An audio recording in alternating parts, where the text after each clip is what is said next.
हम पढ़ रहे थे एल्केन्स। फर्स्ट ईयर में हमने एल्केन्स कंप्लीट कर लिया है। तुम लोगों को कल मेरे नोट्स भी सेंड कर दिए हैं। तुम उनसे अपनी तैयारी कंटिन्यूस रखो और साथ में साथ पढ़ते जाओ। और बुक्स हो सके तो खरीद लो, क्योंकि उसके पीछे क्वेश्चंस होते हैं जो कि सॉल्व करना बहुत जरूरी है। जब तक हम क्वेश्चन सॉल्व नहीं करते ना, तब तक हमें पता ही नहीं चलता है कि हमारा चैप्टर कंप्लीट हुआ है, हमारा क्लियर है चैप्टर या नहीं है। तो तुम्हें क्वेश्चंस करना बहुत जरूरी है। नेक्स्ट, अभी इसी यूनिट में हम आगे पढ़ेंगे साइक्लोएल्केन्स। हम यूनिट 3 पढ़ रहे हैं, जिसमें हमने एल्केन्स कंप्लीट कर लिया था। अब हम पढ़ेंगे साइक्लोएल्केन्स। तो देखो, साइक्लोएल्केन्स में से बात करें, एलिसाइक्लिक कंपाउंड्स ये रहे, ठीक है। इसको बोलते हैं साइक्लो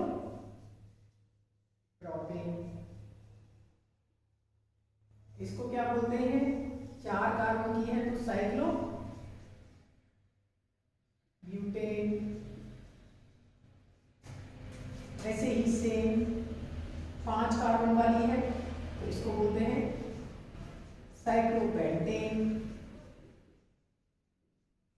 ऐसे ही अगर 6 कार्बन वाली है तो उसको बोलते हैं साइक्लोहेक्सेन इत्यादि, साइक्लोहेप्टेन, साइक्लोऑक्टेन। तो ये सारी संरचनाएं क्या है? साइक्लिक संरचना है, इनको बोलते हैं साइक्लोएल्केन्स, ठीक है। अब हम बात करेंगे इनके बनाने की विधियों के बारे में, मेथड ऑफ प्रिपरेशन। तो सबसे पहली विधि है पर्किन विधि, फ्लूट्स विधि या अल्फा ओमेगा डाइहेलोएल्केन्स द्वारा। फर्स्ट मेथड ऑफ प्रिपरेशन में है अल्फा डाइहेलोएल्केन्स से, या इसको बोलते हैं फ्लूट विधि।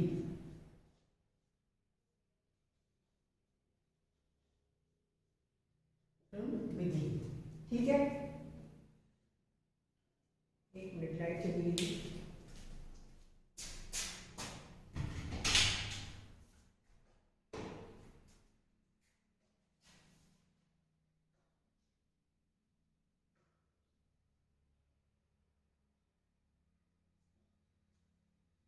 तो देखो, फ्लूट्स विधि क्या होती है?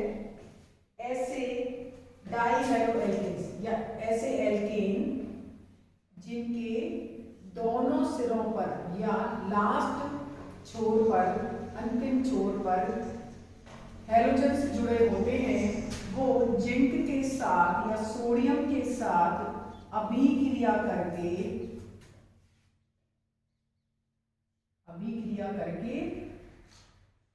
साइक्लिक या साइक्लोएल्केन्स बनाते हैं।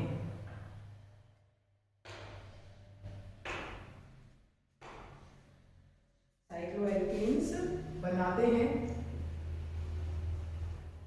आगे बात समझ में, उसे बोलते हैं हम फ्लूट्स विधि।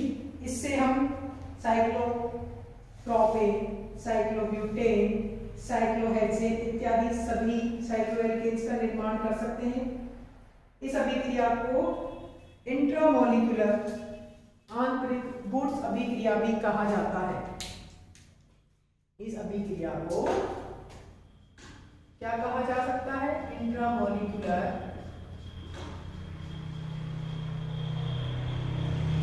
वुड्स रिएक्शन भी कहा जाता है। That is also called intramolecular Wurtz reaction.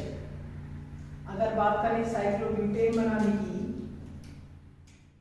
तो वही अंतिम छोर पर हमें क्या लिखना है?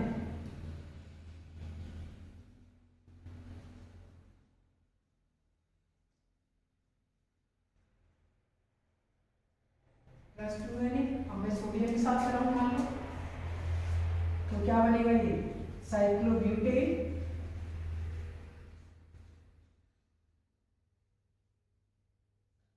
Plus NaBr।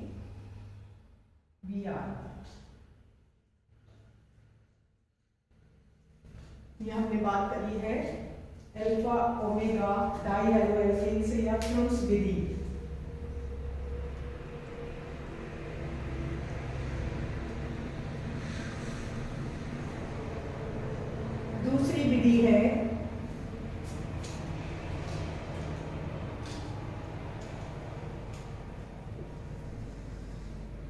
दूसरी अभिक्रिया है विश्लेषणस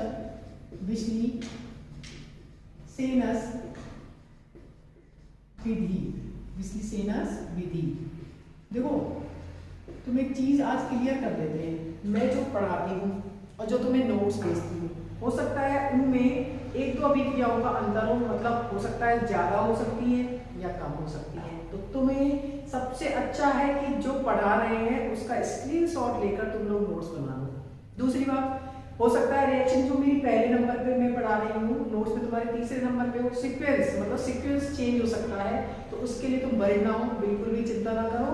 जो भी तुम्हें ऑनलाइन क्लासेस में जैसे पढ़ाया जा रहा है तुम उन्हीं के थ्रू नोट्स बना सकते हो, या फिर तुम्हें लास्ट में जो नोट्स भेजे जाते हैं उनको तुम जो पढ़ोगे तो तुम्हें लग जाएगा जो हमने ऑनलाइन क्लासेस में जो क्लासेस में पढ़ रहे हैं वो सेम वही है।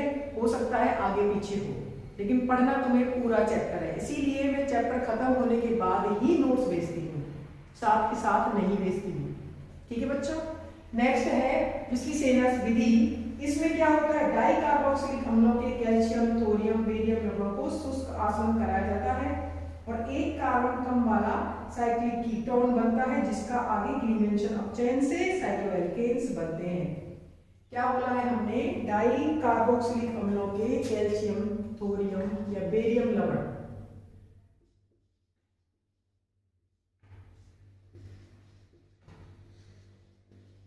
मान लो हम कैल्शियम लवण ले लें, ठीक है। इनका क्या कराया जाता है, शुष्क आसवन कराया जाता है। तो उससे क्या बनते हैं, कीटोन बनते हैं, साइक्लिक कीटोन बनते हैं। ये साइक्लिक कीटोन आगे क्लीमेंशन अपचयन से एक कार्बन कम वाला साइक्लोएल्केन बनाते हैं, साइक्लोब्यूटेन।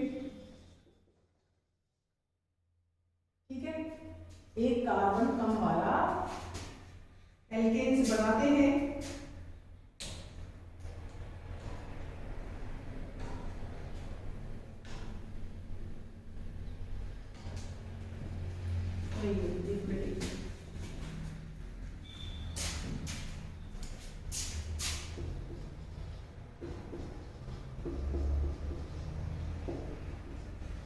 अब ठीक है, साइक्लिक कीटोन बनाते हैं।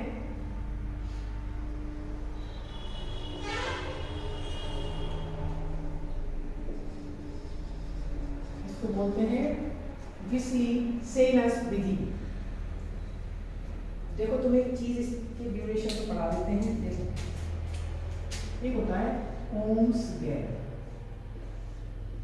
इसके नाम के अकॉर्डिंग इसको पढ़ा रहे हैं, ये तुम्हें बता क्यों रहे हैं। इसका नाम क्या है,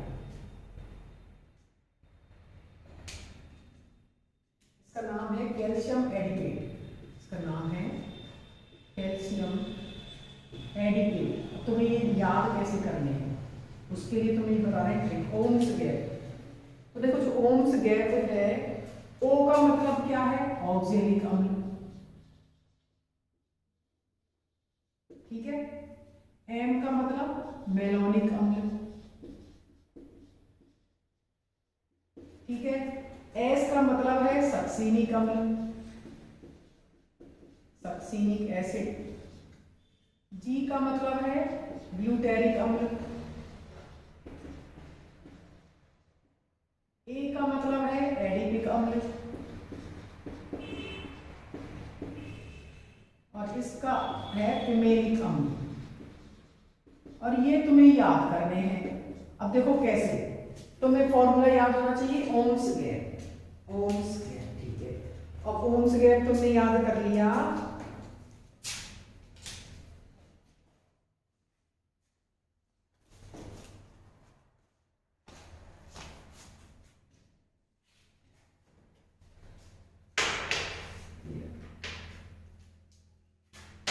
ओम्स गैस तुमने याद कर लिया, ठीक है।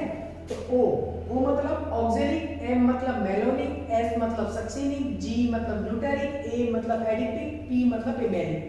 अब ये होते क्या है, ओ ऑक्जेलिक होता है अम्ल COOH और ये COOH, बस तुम्हें ऑक्जेलिक याद रखना है, बाकी कोई भी याद रखने की जरूरत नहीं है, बस इनके नाम जरूर याद रखना है। अब अगर बात करें ऑक्जेलिक अम्ल की, तो ये है ऑक्जेलिक अम्ल, ठीक है।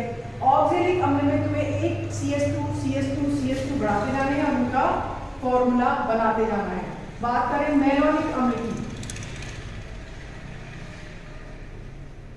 एक CH2 बढ़ा दिया, क्या बन गया? मेलोनिक अम्ल, ठीक है। अब बात करें ग्लूटेन सक्सिमिक की बात करें, तो देखो सक्सिमिक अम्ल क्या होगा? एक कार्बन और बढ़ाना है, CH2 तो में ये बहुत इंपॉर्टेंट है, इसको जरूर याद रखना है, ओम्स गैप को। बात करें जी की ग्लूटेरिक अम्ल, तो ग्लूटेरिक अम्ल हमने दो कार्बन बढ़ा दिए, एक CH2 बढ़ा दिया या दो CH2 बढ़ा दिए। अब जी की बारी आई तो 3 CH2 बढ़ा देंगे लोग, CH2 CH2 COOH और ये CH2 COOH, ठीक है।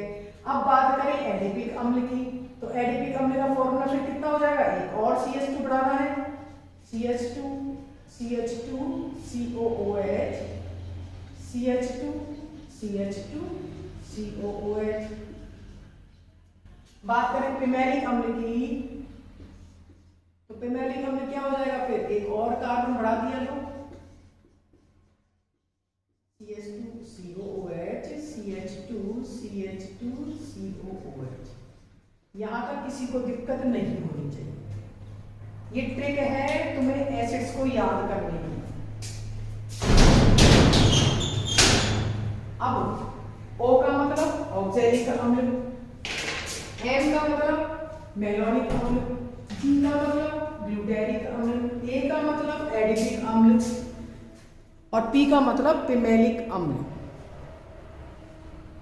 इनमें कोई दिक्कत तुम लोगों को नहीं होनी चाहिए और ये तुम्हें याद ही रखने, और साइक्लोएल्केन्स में तो जरूर याद रखने, ठीक है।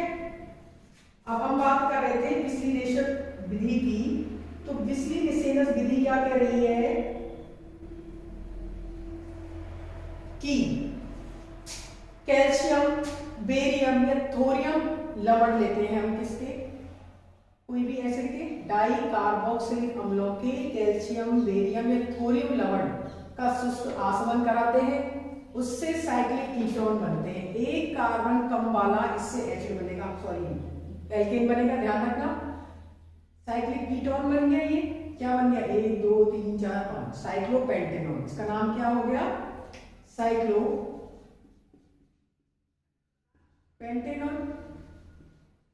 अब इसका हमने क्या करा दिया? ZnHG सांद्र HCl से क्लीमेंशन अपचयन,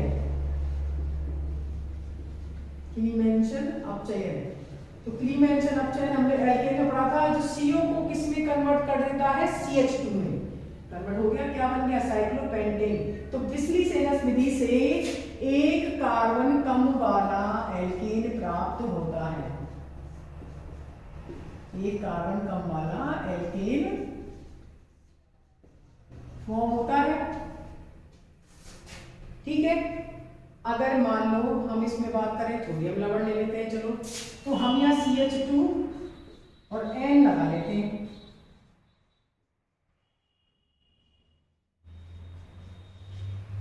ये ले लिया थोरियम लवण, उसका हमने क्या किया? गर्म किया या शुष्क आसवन किया। तो शुष्क आसवन करने पर क्या होगा? ये थोरियम निकल जाएगा और क्या बन जाएगा? Cyclic ketone.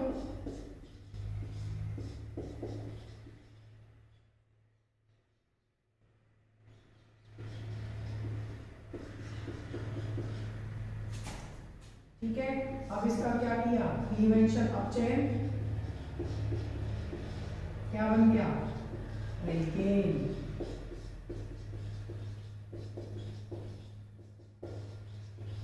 इसको नोट कर लेना। एन की वैल्यू पूछ सकती है। एन की वैल्यू देखो, ऊपर वाले के लिए बात करें तो एन की वैल्यू 2 है, बिल्कुल 2 है एन की वैल्यू। एन की वैल्यू 3, एन की वैल्यू 4, एसेट्रा एसेट्रा एसेट्रा इत्यादि, ठीक है। नेक्स्ट विधि है एरोमेटिक यौगिकों से। नेक्स्ट विधि है, तुम इसका स्क्रीनशॉट ले लेना साथ में।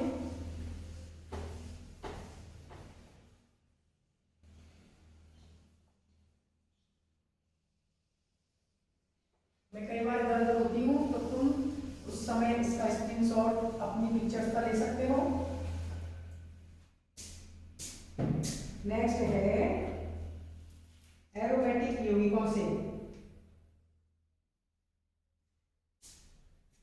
तीसरी विधि है एरोमेटिक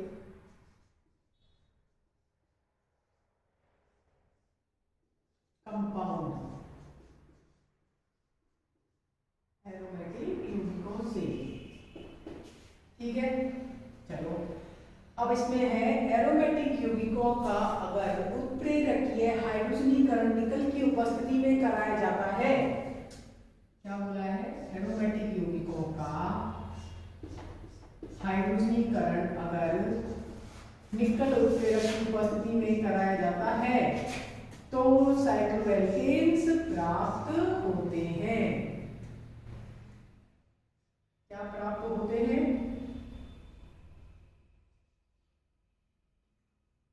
साइक्लोएल्केन्स प्राप्त होते हैं।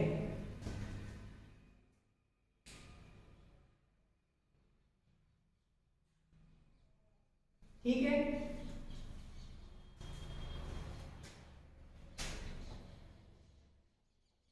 ऐसे ही हम फिनॉल ले सकते हैं, ये तो है बेंजीन और ये है साइक्लोहेक्सेन। अब हमने लिया मान लो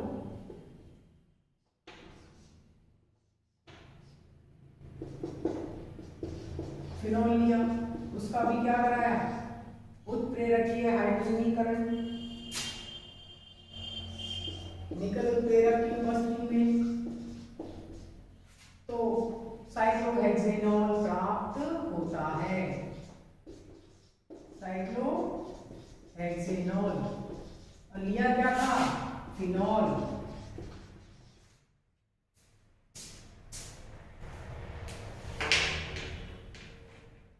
ये है एरोमेटिक यौगिकों से।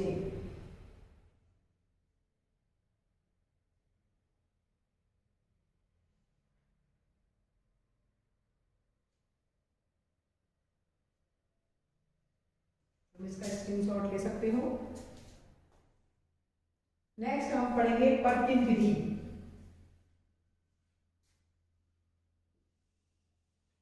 मिटा देते हैं।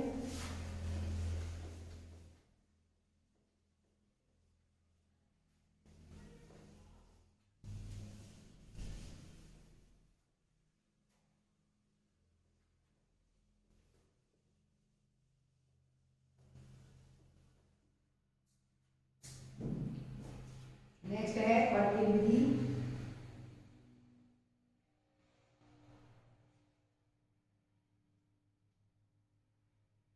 इसमें तुम लिख सकते हो, नेक्स्ट है, पहले पर्किन विधि हेड लगाते हैं। चौथी है पर्किन विधि, अल्फा एम ओमेगा डाई हेलोएल्कीन्स की अभिक्रिया मेलोनिक एस्टरों से करवाई जाती है तो हमें साइक्लोएल्केन्स प्राप्त होते हैं। इसमें तुम लिख सकते हो अल्फा ओमेगा डाई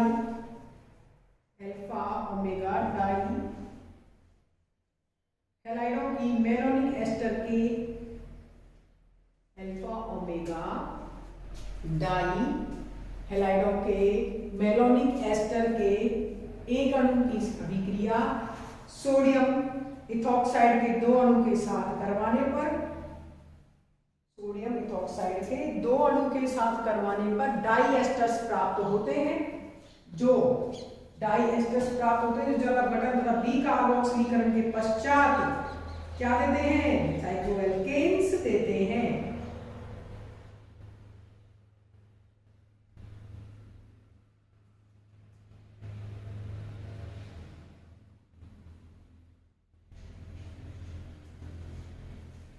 ठीक है, लिखे इसमें क्या बोला है हमने, अल्फा ओमेगा डाई हैलाइडोएल्केन्स की अभिक्रिया किससे करानी है, मोनो सोडियम मेलोनिक एस्टर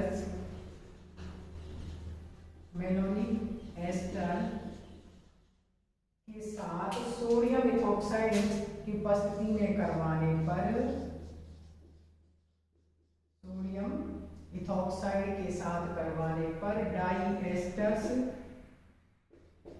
प्राप्त होते हैं, जो आगे जल अपघटन पर तथा विकार्बोक्सिलीकरण पर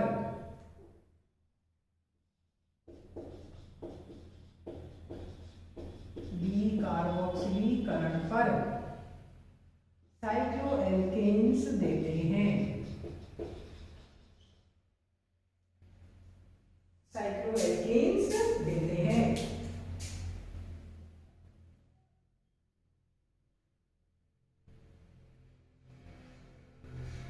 अब अगर बात करें तो यह अभिक्रिया, इसको एक मिनट,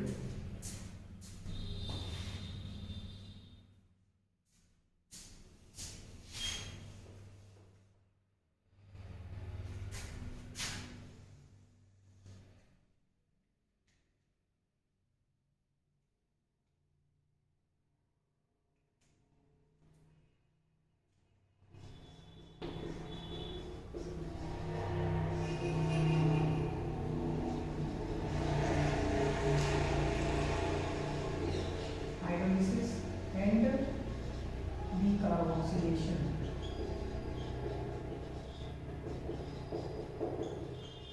करवाने पर साइक्लोएल्केन्स देते हैं। साइक्लोएल्केन्स देते हैं।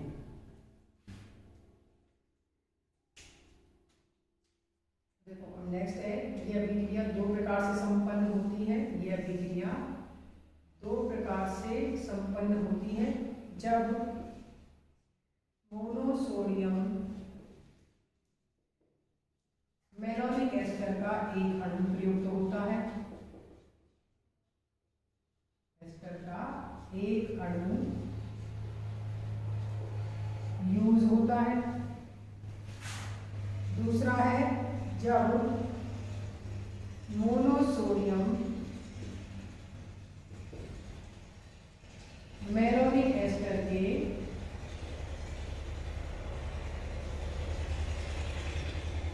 दो अणु काम आते हैं, यूज होते हैं। ठीक है, दो प्रकार से होती है। मोनोसोडियम के एक अणु होता है, जब दो अणु होते हैं तो साइक्लोएल्केन्स बनते हैं।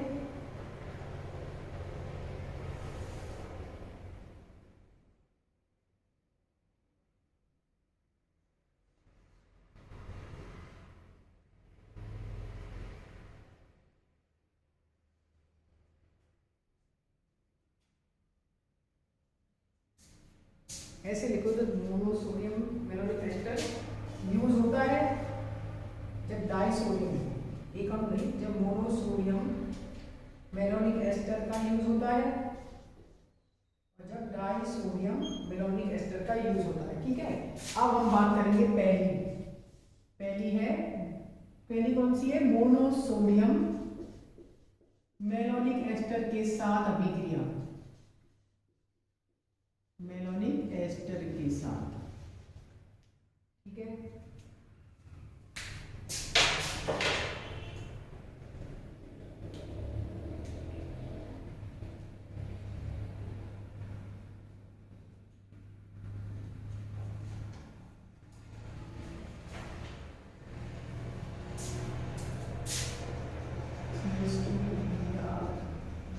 CH2Br। अब हमें अभिक्रिया किससे करानी है? मोनोसोडियम से।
ठीक है।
देखो अभी हमने अभिक्रिया पढ़ी है मोनोसोडियम मैलोनिक एस्टर के साथ। मोनोसोडियम मैलोनिक एस्टर मतलब मोनोसोडियम मतलब एक सोडियम, मोनोसोडियम मैलोनिक एस्टर। अभी तुम्हें बताया था ना मैलोनिक एसिड क्या होता है, CH2COOH और COH मैलोनिक अम्ल होता है। मैलोनिक अम्ल से हमें क्या बनाना है, मैलोनिक एस्टर। देखो CH2COOH ये तो है मैलोनिक अम्ल, ठीक है। हमें बनाना है मैलोनिक एस्टर, तो CH2COOC2H5 और COOC2H5 ये है मैलोनिक एस्टर। ये क्या है, मैलोनिक एस्टर। अब मैलोनिक एस्टर पे हमने क्या किया है, यहाँ से एक H हटाया है और सोडियम जोड़ दिया है, तो सोडियम धातु है इसलिए पॉजिटिव और ये नेगेटिव, कोई दिक्कत नहीं है। हमने इसका दूसरा मोल इस Br के लिए, यहाँ से क्या होता है, ये NaBr निकलता है, NaBr निकलता है। तो क्या जुड़ गया डायरेक्ट, CH2COOC2H5 का होल ट्वाइस, CH2COOH का C2H5 का होल ट्वाइस। अब हमने अभी की किससे कराई है, सोडियम इथॉक्साइड से। तो देखो सोडियम इथॉक्साइड क्या होता है, क्षार होता है। क्षार क्या करते हैं, अम्लीय हाइड्रोजन को लेते हैं। क्षार क्या करते हैं, जो सबसे एक्टिव हाइड्रोजन होती है उसको अवशोषित कर लेते हैं। तो देखो एक्टिव हाइड्रोजन, यहाँ पे भी हाइड्रोजन है, यहाँ पे भी है, यहाँ पे भी है, यहाँ पे भी है और इनके पास भी है। तो देखो अगर यहाँ से लेगी तो उस पर कोई फर्क नहीं पड़ रहा, उसके साथ कोई अनुनाद नहीं है, कुछ नहीं है, दोनों सेम है। अगर यहाँ से हाइड्रोजन जाती है तो कार्बन पे माइनस आ रहा है, ये कार्बन पे माइनस आ रहा है, देखो ये कार्बन पे आएगा माइनस और इस पे जुड़ रहे हैं COO C2H5 और दूसरा भी COO(C2H5). तो देखो ये कितनी एक्टिव हाइड्रोजन थी कि इसके हटने के बाद यहाँ पे क्या हो जाता है अनुनाद, या फिर यहाँ और ये यहाँ। आगे बात समझ में, इन दोनों में क्या हो जाता है अनुनाद, इसीलिए एक्टिव हाइड्रोजन कौन सी है, ये वाली। यहाँ से ये हट जाती है, H+ की फॉर्म में हट गया, कार्बन पे माइनस आ गया, सोडियम इसके साथ पार्शियली जुड़ जाता है। अब नेक्स्ट अभिक्रिया हमने किससे कराई, I2 से, आयोडीन से। तो आयोडीन क्या करेगा, सोडियम को अपने साथ ले जाएगा और इनको आपस में जोड़ देगा, ये जुड़ गई। अब नेक्स्ट स्टेप में क्या होगा, इसका जला गठन हम जानते हैं, एस्टरों के जला गठन से क्या बनते हैं, अम्ल बनते हैं। और इन अम्लों का सोडा लाइम के साथ गर्म करने पर कार्बन डाइऑक्साइड यहाँ से निकल जाएगी और साइक्लोब्यूटेन बनेगा। क्या बनता है, साइक्लोब्यूटेन।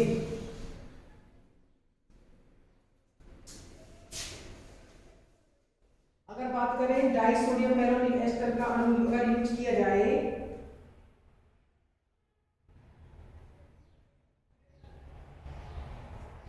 दूसरा क्या है, डाइसोडियम मैलोनिक एस्टर, ठीक है, के साथ अगर कराएं तो देखो CH2Br, CH2Br, डाइसोडियम लेना है तो Na2C, COO(C2H5), COO(C2H5), ये हो गया डाइसोडियम मैलोनिक एस्टर। अब इसकी अभिक्रिया करेंगे तो माइनस ऑफ NaBr, दो मोल, दो ये है और दो ये है,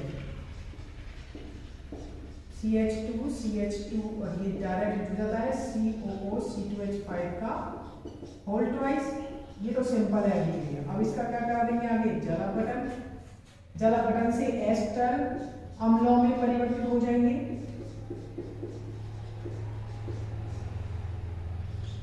ये अम्लों का आगे कार्बोक्सिलीकरण सोडा लाइम के साथ कराने पर,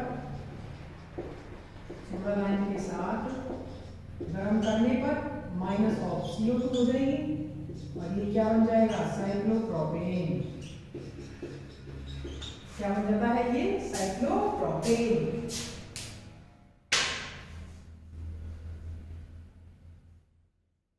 अब हम नेक्स्ट क्लास में पढ़ेंगे डिकमान विधि। इसका तुम स्क्रीनशॉट लेके इससे नोट्स बना सकते हो। आज थोड़ी लंबी क्लास हो गई है, इसको साथ में खत्म करना था, इसीलिए देखो आज हमने पढ़ा है पर्किन विधि, इंपॉर्टेंट है। पर्किन विधि दो प्रकार से होती है, मोनोसोडियम मैलोनिक एस्टर लवणों के साथ या डाइसोडियम मैलोनिक एस्टर लवणों के साथ। तो हमने पहले मोनोसोडियम के साथ पढ़ी थी, उसमें हमने बना दी साइक्लोब्यूटेन।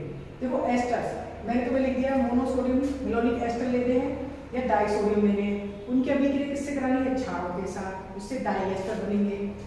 डाइएस्टर बन रहे हैं, ये डाइएस्टर्स, ठीक है।